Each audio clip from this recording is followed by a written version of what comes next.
স্বাধীনতা আন্দোলনে ঝাড়গ্রাম পুরুলিয়া এলাকায় আদিবাসী ভূমিজ সমাজের এক গৌরবময় ইতিহাস রয়েছে। শহীদ রঘুনাথ সিং, রানী শিরোমণির নেতৃত্বে চুয়াড় বিদ্রোহ, গঙ্গানারায়ণ সিং, জিলোপাল আয়া প্রমুখের নেতৃত্বে ভূমিজ বিদ্রোহ সংগঠিত হয়েছিল ইংরেজদের বিরুদ্ধে।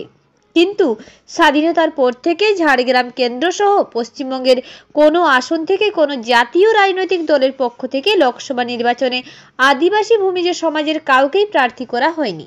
তাই আদিবাসী ভূমিজ সমাজের পক্ষ থেকে আগামী লোকসভা নির্বাচনে প্রার্থী হওয়ার ইচ্ছা প্রকাশ করলেন মিনতি সিং।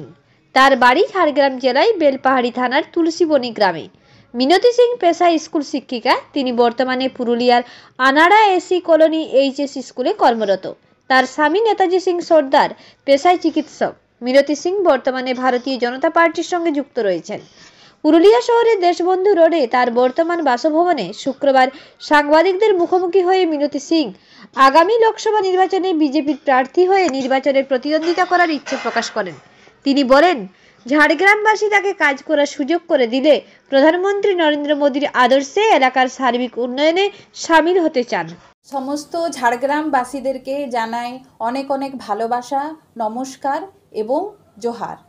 আজ পুরুলিয়ার মধুসূদন সারণীতে আজ নিজ বাসায় বসে আমি মিডিয়ার এবং সাংবাদিক ভাইদের সাহায্য নিয়ে সমস্ত ঝাড়গ্রাম জেলাবাসীদের কিছু বলতে চাই। তাই ছোট্ট করে আমি আমার পরিচয়টা দিয়ে দিচ্ছি। আমি মিনতি সিং, পেশায় একজন উচ্চ বিদ্যালয়ের শিক্ষিকা। আমার স্বামী ডক্টর নেতাজি সিং, উনি হচ্ছেন MBBS ডাক্তার।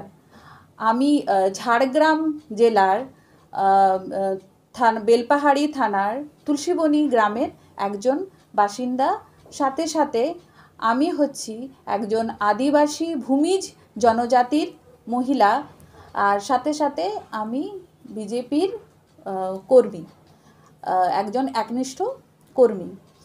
তো আমি ছোট্ট করে আমাদের ভূমিজ সম্প্রদায়ের গৌরবময় ইতিহাসে চলে যেতে চাই, মানে একটু জানাতে চাই আমি যে সবার প্রথমে আমি বলবো চুয়াড় বিদ্রোহতে রঘুনাথ সিং এবং রানী শিরোমণি এক গুরুত্বপূর্ণ ভূমিকা পালন করেছিলেন। এরপর ভূমিজ বিদ্রোহতে যদি আমরা দেখি তো গঙ্গানারায়ণ সিং এবং জিলপি লায়া একজন গুরুত্বপূর্ণ ভূমিকা পালন করেছিলেন। তাহলে স্বাধীনতা সংগ্রামেও আমাদের এক গৌরবময় ইতিহাস আছে।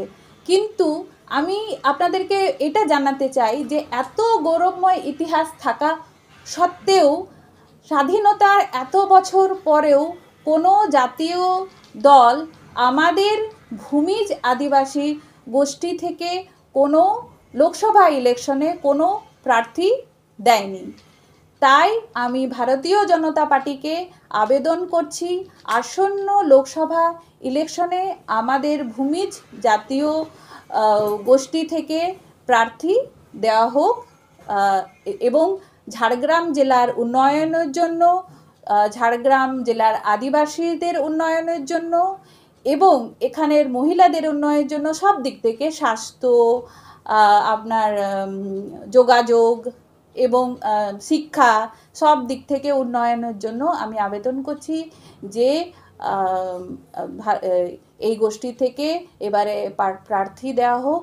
সাথে সাথে আমি যেহেতু একজন বিজেপির কর্মী এবং মাননীয় প্রধানমন্ত্রী শ্রীযুক্ত নরেন্দ্র মোদিজি আমার আদর্শ, তাই আমি ভারতীয় জনতা পার্টিকে আবেদন করছি যে আমি ঝাড়গ্রাম লোকসভা কেন্দ্র থেকে মনোনীত হতে ইচ্ছুক এবং এর জন্য আমি কেন্দ্র এবং রাজ্যকে আমার বায়োডাটার মাধ্যমে আবেদন জানিয়েছি।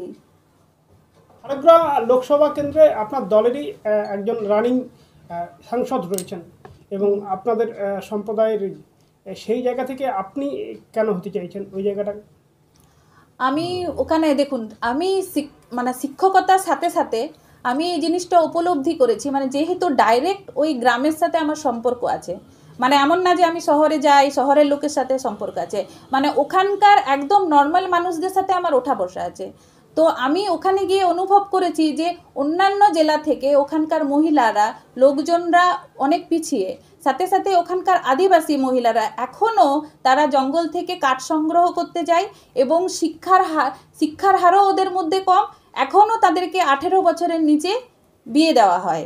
তো রানিং যিনি আছেন উনি ওনাকে আমি সম্মান করি, সেটা বলবো না, কিন্তু আমি চাইছি মানে আমি যখন টিচার সেখানে আমার কিন্তু বাধা ধরা আমার একটা কিছু বাউন্ডারিজ আছে, আমি ওর মধ্যে থেকে আমাকে কাজ করতে, ওর বাইরে আমি যেতে পারবো না বা আমার সেই ক্ষমতাও নেই।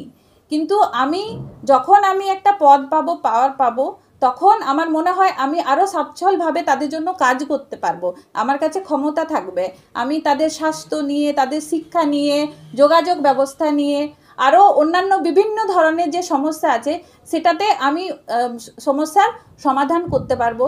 তাই মানে আমি রাজনীতিতে এসেছি এবং আমার আদর্শ হচ্ছেন মোদিজি। মানে রিসেন্ট সময়ে মানে আমার মনে হয় ওনার মতো নেতা পাওয়া খুব বিরল, মানে এত ত্যাগী, মানে ওনার কাজের প্রতি ডেডিকেশন, কোনো লোভ নেই। আমি ওনাকে আমার আদর্শ মেনে ওই জন্য আমি চাই যে আমি রাজনীতিতে আসি এবং এই যে ওনার এক স্বচ্ছ সুন্দর ভারত গড়ার স্বপ্নতে আমি এক মানে সামান্য এক কর্মী হতে চাই। और अमल करना और बात है। देखिए आज मैं शिक्षिका बनी हूँ सिर्फ इसलिए नहीं कि मुझे वहाँ से पैसा कमाना था, इसीलिए मैं बनी हूँ क्योंकि मुझे शिक्षक बनना था, मुझे करना था। आज मैं राजनीति में जाना चाहती हूँ, क्यों? इसलिए नहीं कि मुझे कुछ करना है या पैसा कमाना है, इसलिए क्योंकि मैंने वो गरीबी देखा है, उनको महसूस किया है और मैं उन गरीबों के साथ खड़े रहना चाहती हूँ।